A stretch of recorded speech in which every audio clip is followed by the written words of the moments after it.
नमस्कार. उजनी धरणाची शनिवारची अपडेट आपण सकाळची पाहणार आहोत. राज्यात परतीच्या पावसाला सुरुवात झालेली आहे.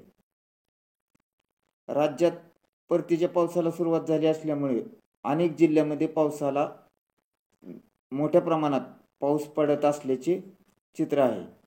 सोलापुरात परवा दिवशी झालेला पाऊस 118 मिलीमीटर होता.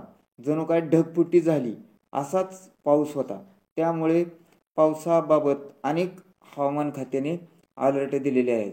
रात्रीसुद्धा सोलापूर जिल्ह्यातील काही गावांना व तसेच 2 तालुक्यांना हवामान खात्याने जोरदार अलर्ट दिलेला होता, ऑरेंज अलर्ट दिलेला होता.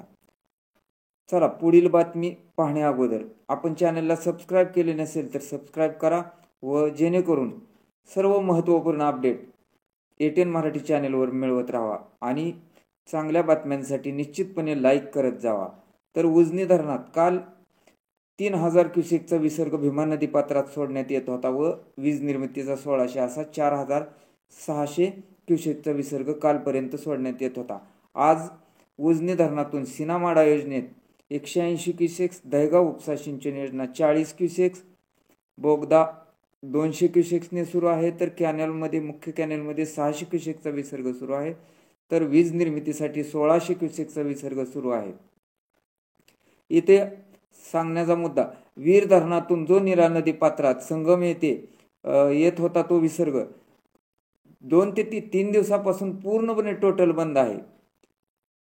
तर उजनी धरणाची आजची सकाळची टक्केवारी 108.31% झाली असून सध्या नदीत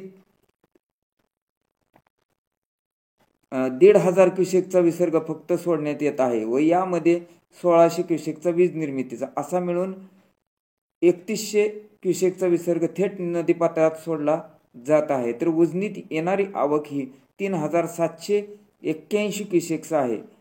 तर उजनीत एकूण पाणीसाठा हा 121.68 TMC झाला असून यातील उपयुक्त पाणीसाठा हा 58.02 TMC झाला. अशाच प्रकारच्या पुढील अपडेटसाठी चॅनलला सबस्क्राईब करा व एक लाईक निश्चित करा.